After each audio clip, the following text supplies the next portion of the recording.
U.S. Secretary of State Antony Blinken has told Israel that the U.S. will always be by its side. Blinken made the comment at a press conference after meeting with Israeli Prime Minister Benjamin Netanyahu in Tel Aviv. Blinken's words come as the UN says nearly 340,000 people have been forced to leave their homes in Gaza, with fears of a humanitarian crisis growing as Israel continues to launch airstrikes against the territory. Israel says that it's hitting targets linked to the terrorist group Hamas in retaliation for its unprecedented attacks over the weekend that killed at least 1,200 people in Israel. Meanwhile, Palestinian authorities in Gaza say more than 1,000 people have been killed there from Israeli strikes. President Biden was absolutely correct in calling this sheer evil. Hamas is ISIS, and just as ISIS was crushed, so too will Hamas be crushed. And Hamas should be treated exactly the way ISIS was treated. They should be spit out from the community of nations. No leader should meet them. No country should harbor them. And those that do should be sanctioned. Tony, my friend, I say to you, I say to all of us, there will be many difficult days ahead. You may be strong enough on your own to defend yourself, but as long as America exists, you will never ever have to. We will always be there by your side. Let's bring in senior international correspondent Fanny Fachar, who is in Jerusalem. Fanny, tell us a little bit more about the message that Blinken brought to Israel.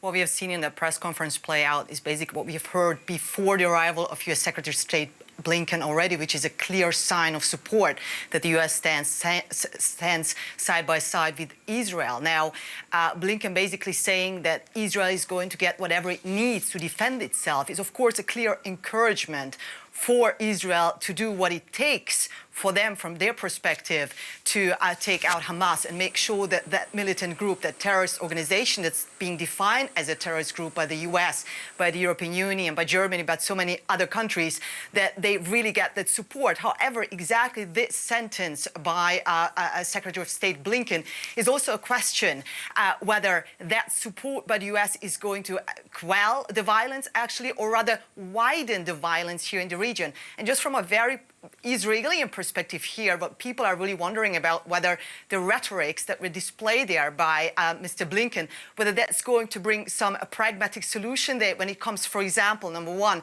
to the hostages that are being held captive since Saturday, since Hamas militants unleashed this terrorist attack, and an estimated 150 people are being held captive.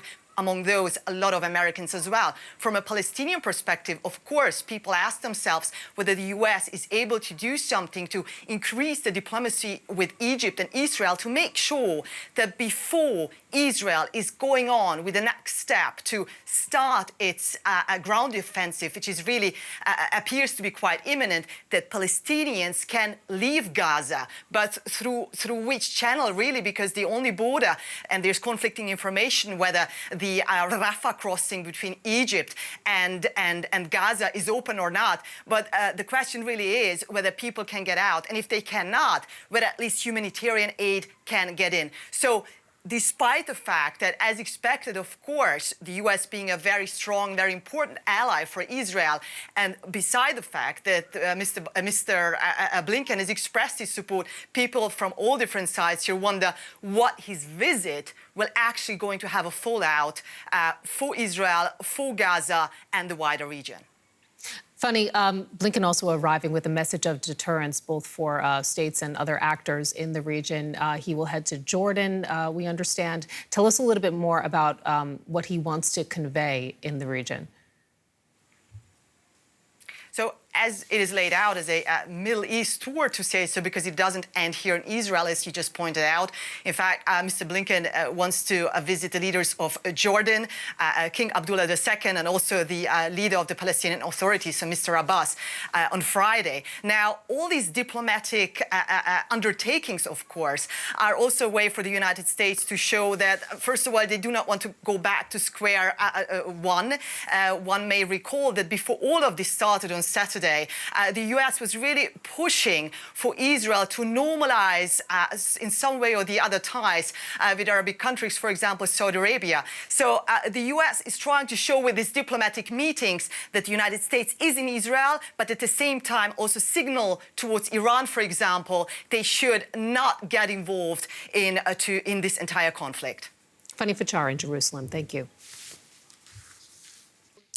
And US President Joe Biden says his administration is working to secure the release of Americans who are among the hostages taken by Hamas. Biden says he spoke again to Prime Minister Netanyahu and urged Israel to observe the rules of war. He said the US would help to make sure that Israel has all the help it needs. In the days ahead, we're going to continue to work closely with our partners in Israel and around the world to ensure Israel has what it needs to defend its citizens, its cities, and to respond to these attacks. As I said yesterday, my commitment to Israel's security and the safety of the Jewish people is unshakable. The United States has Israel's back.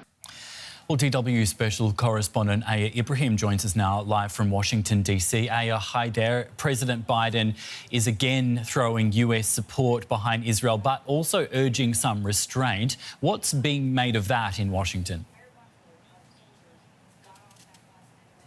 It's a message that we've heard the U.S. president make for the second time, Jared. Yesterday, when he addressed the nation in that speech where we saw Secretary Antony Blinken on one side and Vice President Kamala Harris on the other, he said that democracies have to abide by rule of law, even in situations like this, where there is a war. He said it again today at a meeting with Jewish community leaders at the White House. And this message of restraint is, as we see the offensive on Gaza increase in intensity, and as we see the picture of the toll that this is taking on civilians, not just President Joe Biden, but we've also heard the UN Secretary General, urging Israel in its offensive to weed out terrorists in Gaza to take into consideration the lives of innocent civilians in the Gaza Strip. It's a very densely populated area. We also know that the U.S. administration is trying to work out some sort of humanitarian corridor that would allow civilians to exit the Gaza Strip, but that is something that is still in a very early stage of negotiation. We also we know that 22 Americans have, up until this point, lost their lives in this flare-up of violence, but there are also believed to be hostages within the hostages that were taken in to Gaza that are U.S. citizens. And so, of course, that is also a concern for the U.S. administration.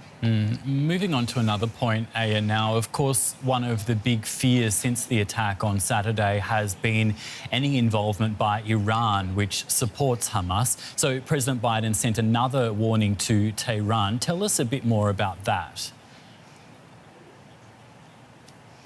We heard him today name Iran directly. In the past couple of days, we've heard from the president and also from the Secretary of State time and time again saying that countries in the regions should not take advantage of this situation to advance their own geopolitical interests. That was always seen as a veiled warning to Tehran, which is known to have supported Hamas in the past. But so far, there is no evidence, according to the U.S. administration, linking Tehran to this latest terror attack. But the administration officials remind us again and again that they are, there's support flowing from Tehran to Hamas, but the evidence, they haven't ruled it out, but they just don't have it at this point. Thank you, DW's special correspondent Aya Ibrahim in Washington. Aya, thanks. Now, President Biden was speaking after meeting with leaders of America's Jewish community. Many American Jews have close ties to Israel and are deeply upset about what happened. DW went to meet some of them and hear what they had to say.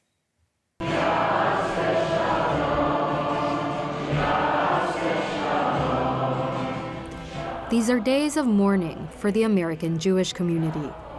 The United States is home to the largest Jewish population outside of Israel. On this night at the nation's capital, hundreds gathered to seek comfort in one another. It's communal, and we're all grieving together, and we're all crying together. The music, I think one of the rabbis said we need to sing, and I thought, yeah. And everybody here has an attachment to Israel. Like we, for example, our children go to camp with Israeli counselors. One of them was killed, we learned this morning. So, everybody's been touched by it, and it's just a very difficult time. There's no question the American support is crucial, and the president has been unequivocal in his support. In some ways, he's, I think, set the tone for all politics and every corner of the United States by using his position and being so resolute. Together. Israel is America's closest ally in the Middle East. The U.S. was the first to recognize Israel's statehood. And it was on those close ties that President Joe Biden drew upon in his message of unwavering support for Israel. So in this moment, we must be crystal clear. We stand with Israel. We stand with Israel. And we will make sure Israel has what it needs to take care of its citizens, defend itself, and respond to this attack. There's no justification for terrorism. To that end, the U.S. has dispatched its Navy's newest and most advanced carrier, the USS Gerald R. Ford, to help ward off an escalation of the conflict. Advanced weaponry has landed in Israel as well. But beyond the necessity of supporting a strong response, analyst Barbara Slavin says she hopes that behind the scenes, calls for restraint and the importance of preserving civilian lives are being made. The Biden administration has done a good job so far of condemning the atrocities that were committed, calling them pure evil. In this hour of Israel's extreme need, I am hopeful that there are also private messages that are being sent to the Israelis not to let their desire for vengeance overcome both their morality and their strategic thinking, because there is going to be a need to pick up the pieces when this is all over. And there have to be interlocutors for the Israelis, the United States and others, to try to restore some kind of calm and to project some kind of positive future for the Palestinians going forward. Otherwise, we are going to see this horror movie over and over again. For now, although the ongoing horrors weigh heavily on the hearts of the Jewish community, there's an attempt here to stand united in sorrow and grief, but in hope for peace.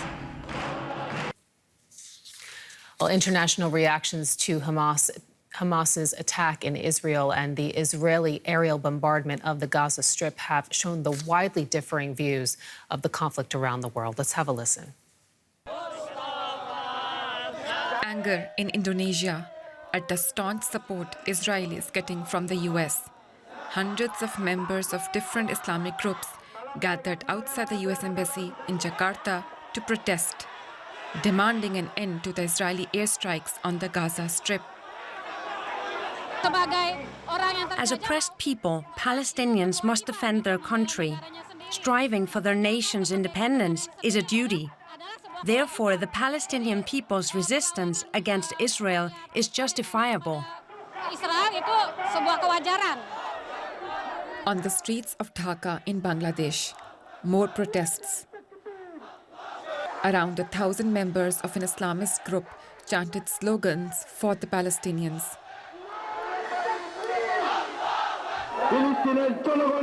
Palestinians must have their rights and lands returned to them.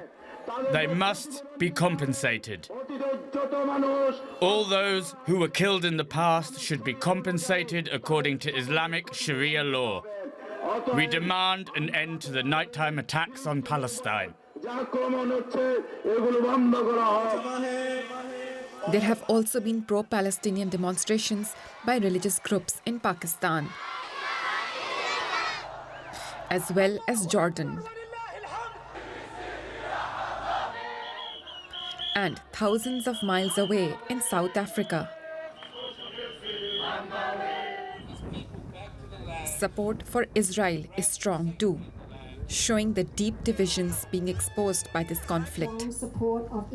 Like here in Australia. At a state level. Such a traumatic week for all of us, but we're so aware how much more traumatic it's been for the people of Israel, and our hearts are broken for what's gone on, and we send our prayers every minute, every hour, every day to the people of Israel and all the people that have been lost and that are injured and kidnapped. It's just the most horrific situation. In New York, the city with the largest Jewish community in the world outside of Israel, many gathered in solidarity. And in Rome, thousands remembered the Israelis killed in the Hamas attack. I hope they find a peace agreement, because this situation is not good for any of us. I hope it will end as soon as possible, because two populations are suffering, and Israel is truly suffering an aggression never seen before.